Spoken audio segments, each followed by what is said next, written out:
નમસ્કાર, હું છું રાહુલ વેગડા. આપનું સ્વાગત કરું છું એશિયાના સૌથી જૂના અખબાર મુંબઈ સમાચારના ડિજિટલ પ્લેટફોર્મ પર. ચાલો જોઈએ આજની મુખ્ય હેડલાઇન્સ. રશિયા અને ઓસ્ટ્રેલિયાના 3 દિવસની સફળ યાત્રા બાદ વડાપ્રધાન નરેન્દ્ર મોદી દિલ્હી પરત ફર્યા. સીઆરપીસીની કલમ 125 અને મહિલાઓના અધિકાર મુદ્દે સુપ્રીમનો મહત્વનો ચુકાદો. મુસ્લિમ મહિલા પણ આજીવન ભરણ પોષણની હકદાર. રાષ્ટ્રપતિ દ્રૌપદી મુર્મુનો અનોખો અંદાજ. સાયના નેહવાલ સાથે રમ્યા બેડમિન્ટન.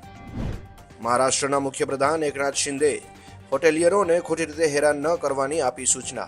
મહારાષ્ટ્રમાં ગેરકાયદેસર હોટલ, પબ અને બાર, ડ્રગ્સની હેરાફેરી કરનારાઓ અને હુક્કા પાર્લર સામે કાર્યવાહી કરવાના આપ્યા હતા આદેશ. Mumbai Worli hit and run કેસમાં મુખ્ય આરોપી મિહિર શાહને શિવડી મેજિસ્ટ્રેટ કોર્ટે 16 જુલાઈ સુધી પોલીસ કસ્ટડી આપી. અમદાવાદના એલિસ બ્રિજ વિસ્તારમાં 65 લાખ જેટલા રૂપિયાની લૂંટ. તારીખ 14 અને 15 જુલાઈ દક્ષિણ, મધ્ય અને ઉત્તર ગુજરાતમાં ગાજવીજ સાથે મધ્યમ વરસાદની આગાહી.